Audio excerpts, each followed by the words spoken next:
बाबा जी धीरे चलना, बड़े क्वेश्चन हैं इस राह में। जी हां, ऐसा लग रहा है कि बागेश्वर धाम वाले धीरेन्द्र शास्त्री की मुश्किलें कम होने का नाम नहीं ले रही हैं। गोदी मीडिया, आईटी सेल सब कुछ मैनेज होने के बाद भी सवाल हैं कि रुकते ही नहीं। इस बार सवाल उठाने वाले हम जैसे कोई आम आदमी नहीं है, खास आदमी है। जी हां, जगत गुरु शंकराचार्य स्वामी अविमुक्तेश्वरानंद जी ने धीरेन्द्र शास्त्री को भयंकर वाली चुनौती दे दी है, और सिर्फ चुनौती ही नहीं दी, ज्ञान भी दिया है। हम विस्तार से बात करेंगे, आपको पूरी बात बताएंगे। इसके साथ ही बात करेंगे सुहानी साथ की। यदि आप सोशल मीडिया पर एक्टिव हैं तो आपने इनके बारे में जरूर सुना होगा। माइंड रीडिंग का काम करती हैं और इसे जादूगरी का नाम देती हैं, कला का नाम देती हैं। नेशनल टीवी पर बैठकर इन्होंने भारत की बड़ी वैज्ञानिक श्वेता सिंह, अरे वही 2000 के नोट में चिप वाली, हाँ, इन्हें धीरेन्द्र शास्त्री पर अच्छा वाला जवाब दिया है और श्वेता सिंह की बचपन की एक सहेली का नाम बता दिया लाइव टीवी पर। इतना करके इन्होंने तथाकथित चमत्कारियों की पोल खोल दी। इसके साथ ही बात करेंगे कि यदि आप यूपी से हैं तो सारे टेंशन भूल जाइए, बहुत जल्द आप करोड़ों में खेल सकते हैं। जी हाँ, मैं मजाक नहीं कर रहा हूँ। यूपी से है तो इसको जरूर ध्यान से देखिएगा, और आसपास से है तो और ज्यादा ध्यान से देखिएगा, और अपने सरकारों से कहिएगा कि यूपी सरकार की तरह काम करो। एक बात तो आप जानते ही हैं, मैं जो बोलता हूं प्रमाण के साथ बोलता हूं। एक और बात बतानी है आपको, यदि आप किसी अस्पताल में जाएं तो अपनी जांच कराने से पहले डॉक्टर की जांच करें, क्योंकि हो सकता है कि कोई इंटर पास बैठ के एमबीबीएस की कुर्सी पर आपका इलाज कर रहा हो। यह भी मामला बहुत बड़ा है, गंभीर है, आपकी सेहत आपकी जिंदगी से जुड़ा हुआ है। बनारस हिंदू यूनिवर्सिटी में बड़ा मामला सामने आया है। इन सभी मुद्दों पर विस्तार से चर्चा करेंगे। तो पहले ही बता दें कि वीडियो को पूरा देखिएगा, आधा अधूरा ज्ञान खतरनाक होता है और जल्दबाजी में फैसला लेना उससे भी खतरनाक होता है। वीडियो शुरू करने से पहले आप सभी से अनुरोध है कि यदि आप हमें फेसबुक पर देख रहे हैं तो फॉलो कर लीजिए, पेज को लाइक कर लीजिए, यूट्यूब पर सब्सक्राइब करके बेल आइकन दबा लीजिए और घंटियां जरूर दबाइएगा। इस क्यूआर कोड को स्कैन करके हमारी आर्थिक सहायता करें, ताकि हम आपके मुद्दों पर बेबाकी से अपनी आवाज उठाते रहें और गोदी मीडिया के जहरीले प्रकोप से देश और देश की जनता को बचाते रहें। सबसे पहले बात कर लेते हैं आपकी जिंदगी के साथ होने वाले खिलवाड़ की। बनारस हिंदू यूनिवर्सिटी से एक बहुत ही चिंताजनक मामला सामने आया है। यहां स्थित अस्पताल में 12वीं कक्षा पास की हुई फर्जी इंटर्न गर्भवती महिलाओं का इलाज कर रही थी। ऑपरेशन थिएटर के जो टेक्नीशियन है, नर्सिंग स्टाफ है, वो भी डॉक्टर बन के घूम रहे थे। डिजिटल इंडिया का इससे बेहतरीन नमूना आपको देखने के लिए कहीं नहीं मिलेगा। ये 3 लोग दूसरे डॉक्टर के नाम पर फर्जी इंटर्न इलाज और जांच कर रहे थे। जब मामला सामने आया तो इन लोगों ने सब कुछ तुरंत कबूल कर लिया। नौकरी.com पर नंबर मिला तो डॉक्टर से संपर्क किया, ऑनलाइन पेमेंट होती रही और ये लोग फर्जी डॉक्टर बनकर मरीजों का इलाज करते रहे। बताइए कितना बढ़िया डिजिटल इंडिया है। डिजिटल सिस्टम में नाम किसी और का और मौके पर इलाज कोई और कर रहा है। इसीलिए मैंने कहा कि अस्पताल में अपनी जांच कराने से पहले डॉक्टर की जांच करिए। और यह बिल्कुल मत देखिए कि अस्पताल कितना बड़ा है, अस्पताल का नाम कितना बड़ा है, क्योंकि बनारस हिंदू यूनिवर्सिटी में घटित यह घटना बता रही है कि यह डिजिटल व्यवस्था कहीं भी लागू हो सकती है। अब पहले यूपी वालों को तगड़ी वाली खुशखबरी दे देते हैं, इसके बाद बात करेंगे इनकी। अमर उजाला में आज पूरे एक पन्ने की यह खबर छपी है। वैसे देखने में यह खबर तो नहीं लग रही है, इश्तेहार लग रहा है, लेकिन हमें नहीं मालूम कि यह क्या है। आजकल बड़ी चालाकी से इश्तेहार को खबर के रूप में दिखा दिया जाता है। इस सूचना के अनुसार यूपी में लगभग 30 लाख करोड़ का इन्वेस्टमेंट आने वाला है, जबकि यूपी सरकार का पिछले साल का टोटल बजट 6 लाख करोड़ का ही था। यानी कि पूरे उत्तर प्रदेश का जितना टोटल बजट था पिछले साल का, उससे लगभग 5 गुना के आसपास इन्वेस्टमेंट आ रहा है। कल्पना करके देखिए उत्तर प्रदेश की तस्वीर कितने जबरदस्त तरीके से बदल जाएगी।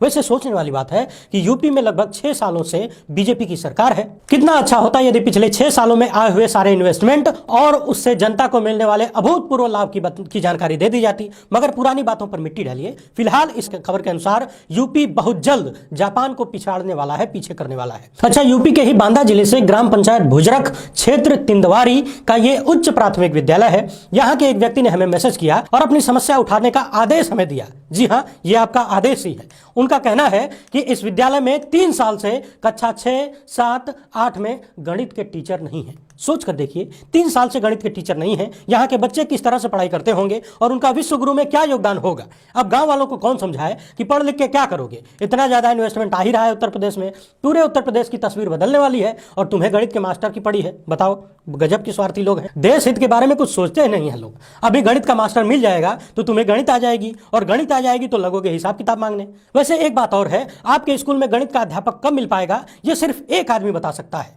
ये जी हाँ, सिर्फ यही बता सकते हैं। आप इनके पास जाइए, अर्जी लगाइए और अपनी समस्या का हल पाइए। और हाँ, पूरे भारत में जिस भी स्कूल में अध्यापक नहीं है, जिस यूनिवर्सिटी में प्रोफेसर नहीं है, जहां पर पद खाली है, जहां लाइब्रेरी में किताबें नहीं है, जहां लाइब्रेरी नहीं है, वो सारे अभिभावक और छात्र जाकर इनसे मिले। और हाँ, ये जो शिक्षा मित्र वाले इधर उधर बौड़िया रहे हैं, इसके साथ ही बीएड बीटीसी किए हुए जितने बेरोजगार घूम रहे हैं टेट फेट पास करके, वो सब जाकर इनसे मिले और इनसे पूछें कि हमारी समस्या का हल कब होगा, हमारे स्कूल में अध्यापक कब आएंगे, हमारी यूनिवर्सिटी में प्रोफेसर कब आएंगे? आपके सारे सवालों के जवाब यहां पर गारंटी के साथ मिलेंगे। और हाँ, जवाब ही नहीं, हल भी मिलेगा। सरकारी भर्तियों के जितने सारे मामले अटके हैं वो सब इनके यहां जाकर सॉल्व हो जाएंगे। आप तुरंत पहुंचिए। जगत गुरु शंकराचार्य स्वामी अविमुक्तेश्वरानंद ने दिव्य दरबार दिखाने वालों को चुनौती दे दी है। जी हां, शंकराचार्य ने कहा है कि चमत्कार दिखाने वाले जोशी मठ आकर दशक्ति जमीन को रोक कर दिखाएं। यानी कि उत्तराखंड के जोशी मठ में जो पहाड़ी धंस रही है, लोगों के घर गिर रहे हैं, सैकड़ों लोग परेशान हैं, सैकड़ों घर गिरने वाले हैं, उस पहाड़ी को धंसने से रोक दें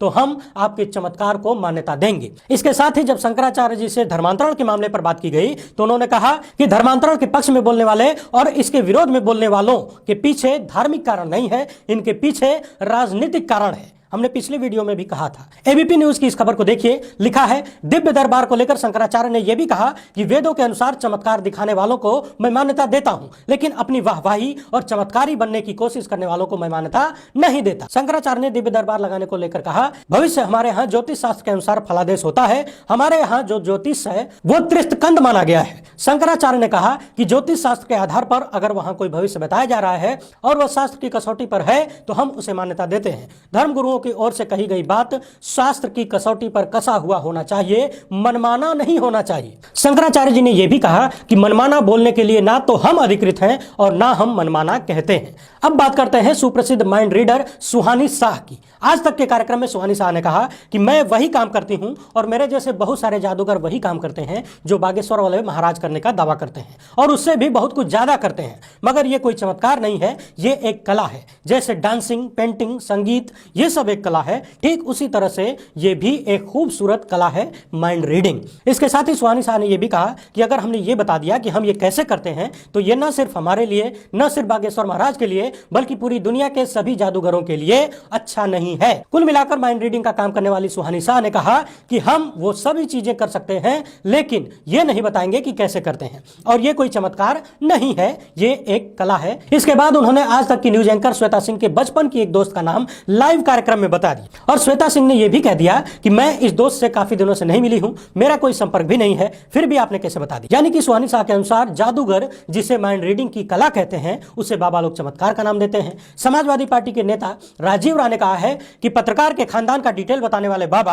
अगर यह बता दें कि पुलवामा में आरडीएक्स कहां से आया था तो हम उनके चमत्कार को मान जाएं। वहीं सोशल मीडिया पर अब लगातार लोग सवाल पूछ रहे हैं कि मैं धीरेन्द्र शास्त्री को चमत्कारी मान लूंगा यदि वो ये बता दें कि पुलवामा हमले में किसका हाथ था, सरकार ने उसकी अच्छे से जांच क्यों नहीं करवाई, अभी तक कोई ठोस कार्रवाई क्यों नहीं हुई, कल ही जम्मू कश्मीर में ब्लास्ट हुआ है उसकी जानकारी बाबा ने पहले ही क्यों नहीं दे दी। देश की जनता के अलग अलग सवाल हैं और सोशल मीडिया पर सवाल पूछने वालों को लगातार टारगेट किया जा रहा है, डराया जा रहा है, धमकाया जा रहा है, गालियां दी जा रही हैं। मगर हमारा स्पष्ट कहना है कि भाई हम आपका महिमा मंडन करेंगे और गोदी मीडिया वालों से ज्यादा करेंगे, उनसे बेहतरीन करेंगे। बस एक बार नागपुर चले जाइए और प्रोफेसर श्याम मानव की चुनौतियों को स्वीकार कर लीजिए, वहां के पत्रकार भवन में अपनी दिव्य शक्ति को प्रमाणित कर दीजिए। ये करने में दिक्कत क्या है, मगर आप वो काम नहीं कर रहे हैं, बेमतलब की नौटंकी फैलाए हुए हैं, पूरे गोदी मीडिया का लश्कर बटोर के पता नहीं क्या सिद्ध करना चाहते हैं। सवाल तो वही है और इन सब का राजनीतिक कनेक्शन क्या है ये मैंने पिछली वीडियो में बता ही दिया था। शंकराचार्य जी ने भी कह दिया है कि धर्मांतरण के मुद्दे पर पक्ष में बोलने वाले या विपक्ष में बोलने वाले उनका धर्म से संबंध नहीं है बल्कि इसके पीछे राजनीतिक कारण है। अब छत्तीसगढ़ में चुनाव होने वाला है, मध्य प्रदेश में भी होने वाला है, ये संयोग है या प्रयोग है, कल्पना कर लीजिए। वीडियो अच्छी लगी हो तो शेयर जरूर करिएगा, फॉलो कर लीजिए, सब्सक्राइब कर लीजिए। हमसे जुड़ने के लिए बहुत बहुत धन्यवाद। जय हिंद।